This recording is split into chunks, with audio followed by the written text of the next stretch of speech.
Fala meu amigo, fala minha amiga, em especial a você, aluno do primeiro ano do ensino médio regular do estado de Minas Gerais.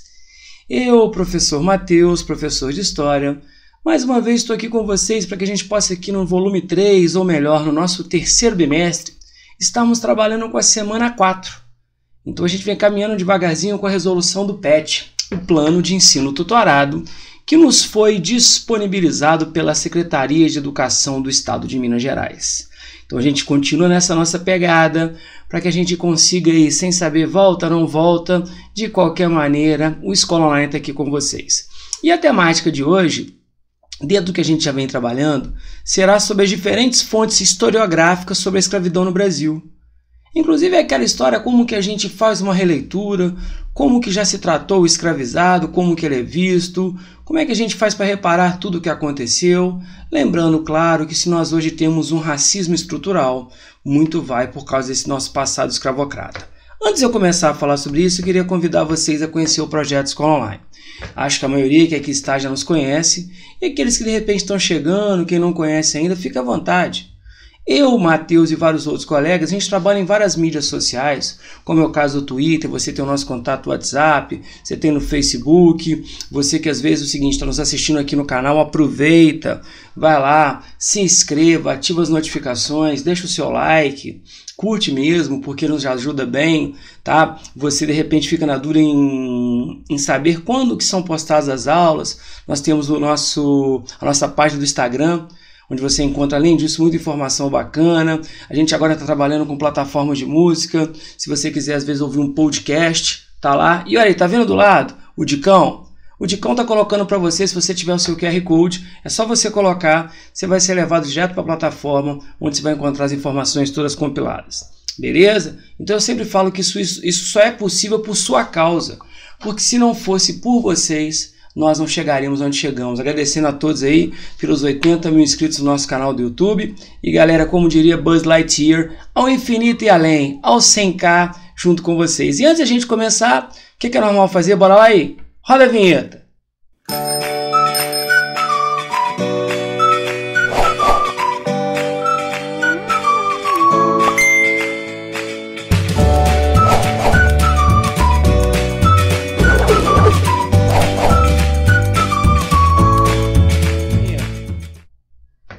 Bacana, né? Vamos começar. Povo, vamos falar um pouquinho sobre a questão.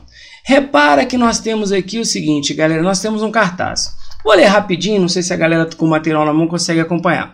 Crioulo fugido, 50 mil réis de alviçadas. Ainda fugido desde o dia 18 de outubro de 1854, o escravo crioulo de nome Fortunato, de 20 e tantos anos de idade, com falta de dentes na frente, com pouco ou nenhuma barba, baixo, reforçado e picado de bexigas que teve há poucos anos, é muito pachola, mal encarado, fala apressado e com a boca cheia, olhando para o chão.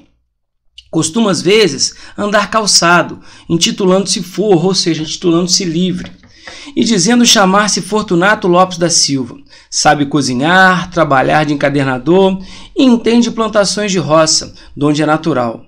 Quem o prender, entregar à prisão e avisar na corte ao seu senhor Eduardo Lamert, Rua da Quitanda, número 77, receberá 500 mil réis de gratificação.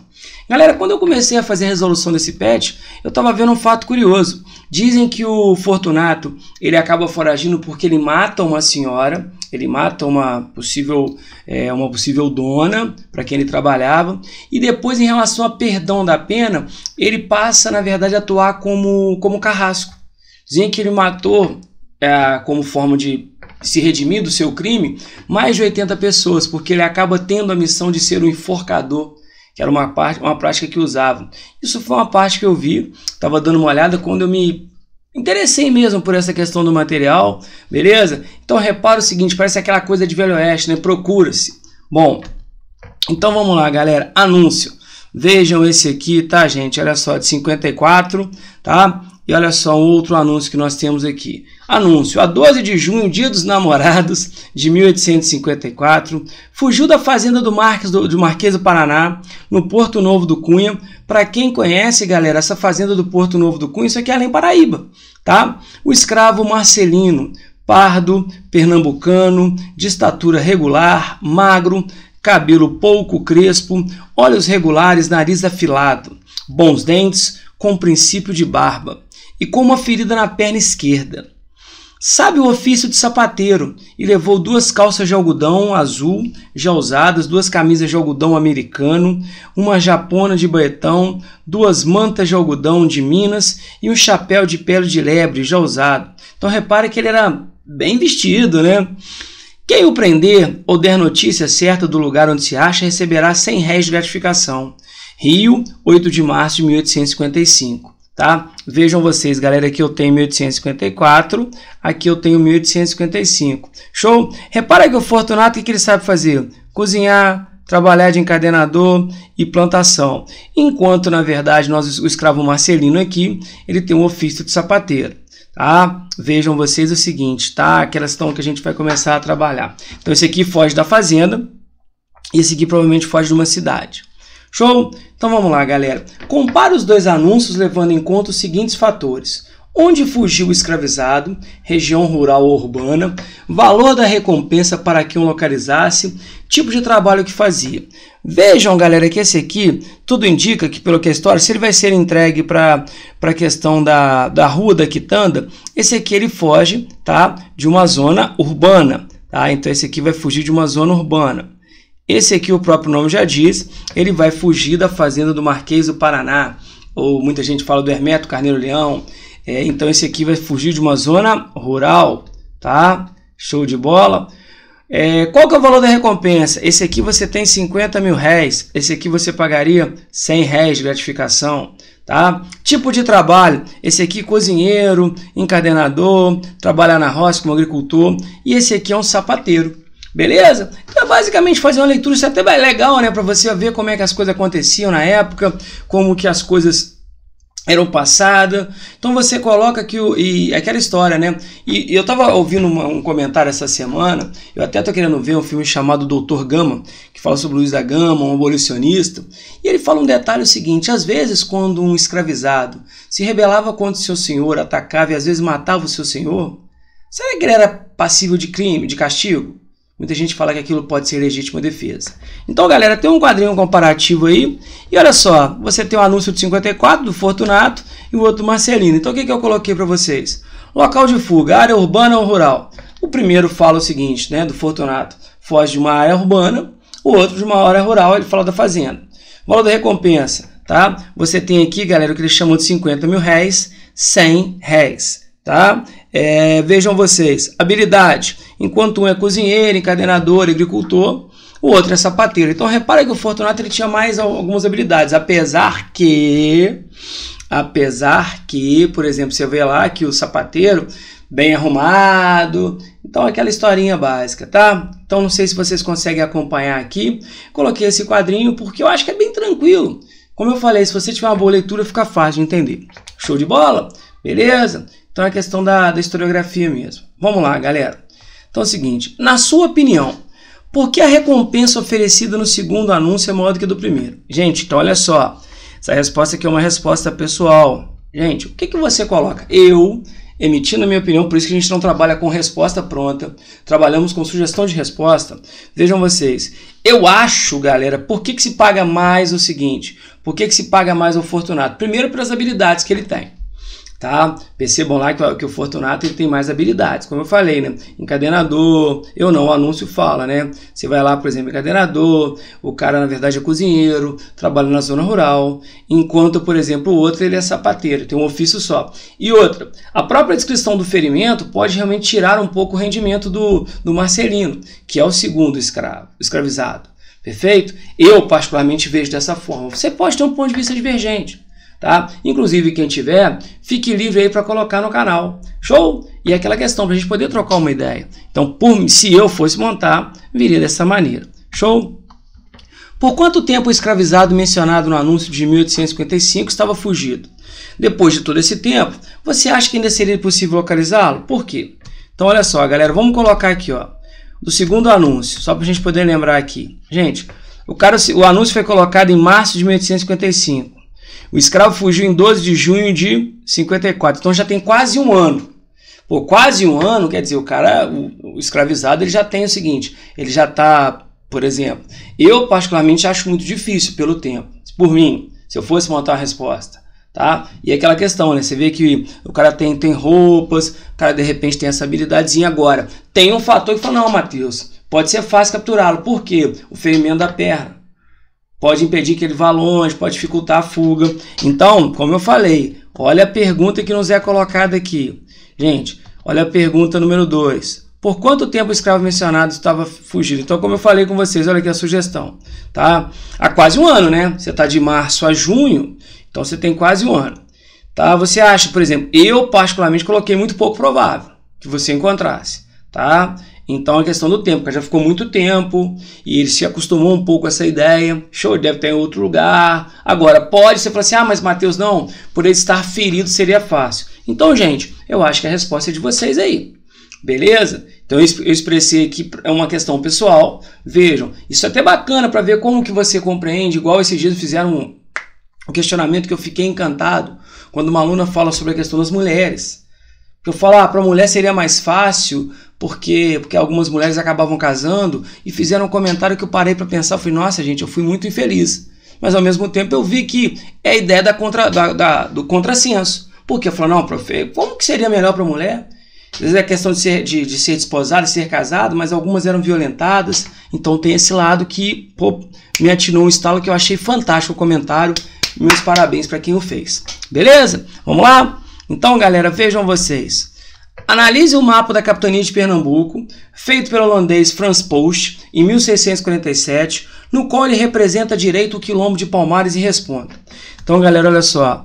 Você tem aqui o mapa da capitania de Pernambuco, vocês estão vendo? E aqui, ó, ele faz uma descrição sobre o quê? Sobre Palmares. Repara, uma curiosidade. Ele coloca basicamente o seguinte, ele coloca negros. E o primeiro ponto que eu falo com a galera. Gente, os quilombos, que eram núcleos de resistência, eram formados apenas por negros? Não. Você tinha pardos, indígenas, mas primeiro, o Frans Post, que é um europeu, está descrevendo, ele coloca a questão de negros, tá? Então ele reproduz meio aquela questão de resistência africana. Vejam a ideia de preocupação de observatório, né? Inclusive a gente quando fala em Palmares, você tem Zumbi como referência. Então vejam a ideia de reforçar a segurança. Então aquela visão é o seguinte, né? Aquela visão de proteção. Lembrando que o quilombo de Palmares ficava localizado na região que hoje é o Alagoas, a famosa Serra da Barriga. Ok? Então você vê o seguinte, a representação de uma organização, você vê os caras ali próximo que atividade de rio, beleza? Então olha só, vamos lá, moçada. Deixa eu voltar. Observando a imagem de Frans Post, quais as impressões se tem sobre como era a vida no quilombo de Palmares, tá? Então é o seguinte, galera, de novo, sugestão. Qual é a impressão? De acordo com a imagem, observamos um núcleo de resistência formado exclusivamente por negros foragidos.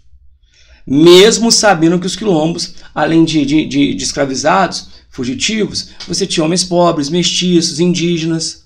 Fala também o seguinte, da visão que ele tem, da preocupação com a segurança, porque eu coloco, por exemplo, uma torre de observação para poder o quê? Para poder enxergar a vinda de quê? De capitães do mato, de capatazes, de feitores, tá? Então você vê a ideia de uma organização ali.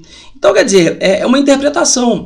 Por isso que eu falo, né? Você aqui está aprendendo mais do que nunca a ler imagens. E você que amanhã depois está fazendo prova, às vezes você quer fazer PISM, você quer fazer Enem, isso ajuda demais da conta. Uma boa leitura de imagem. Show? Então é mais uma sugestão aqui que eu acho, claro, expondo a minha opinião. E aí se vocês, como eu falei, tiverem alguma coisa a acrescentar, bota no canal, faz um comentário que ajuda demais. Show de bola? Vamos lá? Segue o barco? Então vamos ver se tem mais aqui.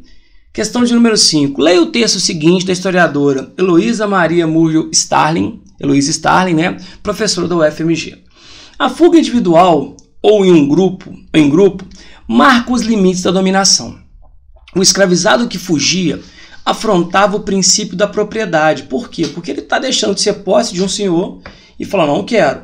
Ameaçava a ordem das coisas, porque qual que é a ordem? Dom proprietário e escravo. O escravizado, no caso, ele é propriedade. Em uma sociedade escravocrata, e impunha grave prejuízo ao senhor, porque eu estou perdendo algo que eu paguei. Imagina, você comprou lá um cavalo, claro, uma comparação infeliz, mas é assim que você via. O escravizado como o quê? Como posse. O seu cavalo foge. E aí, que dinheiro que você colocou? tá? Cedo se percebeu que as formas individuais de punição aplicadas ao escravo recapturado e devidamente castigado por seu proprietário, castigo que deveria ser exemplar tanto no aspecto punitivo quanto para prevenir novas fugas, não bastavam. Era preciso construir mecanismos de controle e manutenção da ordem escravista e desenvolver estratégia de repressão. Não vale a pena só se bater, castigar, botar no tronco. Inclusive nós vimos a ideia do bom senhor, lembra da brecha camponesa, de você às vezes disponibilizar um pouco de terra para o escravizado não fugir. Então olha só, a fuga de escravizados, individual ou em grupo, tinha que significado para aquela sociedade? Gente, eu estou literalmente fazendo uma afronta à sociedade. Eu estou quebrando o protocolo, fazendo o que, galera? Fazendo com que a sociedade seja ameaçada. Então o que eu coloquei? Fui bem direto. Galera, as fugas de escravizados, tanto individual quanto coletivas, representavam a quebra de uma ordem de sociedade escravocrata. Por quê? É aquela famosa frase que uma vez eu vi numa camisa e eu achei fantástica. Quando a senzala pensa, a casa grande pira. Porque eu estou quebrando a ordem dominante. É a mesma ideia, gente. O que nós temos no Brasil hoje? Em maior número, rico ou pobre? Você fala professor pobre. Então se o pobre é a maioria, por que ele não toma o poder? Lembra do rap da felicidade? Eu só quero é ser feliz, andar tranquilamente na favela onde eu nasci? Tem uma parte que ele fala, o povo tem a força, só precisa descobrir. Se eles lá não fazem nada, faremos tudo daqui. Ou seja, quando o povo entender a força que ele tem, igual aqui você abala uma sociedade que na época era uma sociedade escravocrata, colocando em risco a ordem social vigente. Beleza? Então realmente representa o quê? Uma ameaça. Show? Então, galera, vejam vocês, mais uma vez eu agradeço, valeu pela atenção, qualquer dúvida que tiver, qualquer questionamento, não deixe de colocar no canal, coloque dúvida lá que eu faço questão de responder, porque é uma interação bacana, e no mais espero ter ajudado, tá? Conhecendo alguém que quer participar com a gente do nosso projeto Enem, Eu Não Erro Mais, projeto que aulas ao vivo todos os dias da semana, pra galera que quer se preparar. Show? Fiquem com Deus e até a próxima. Tchau, tchau.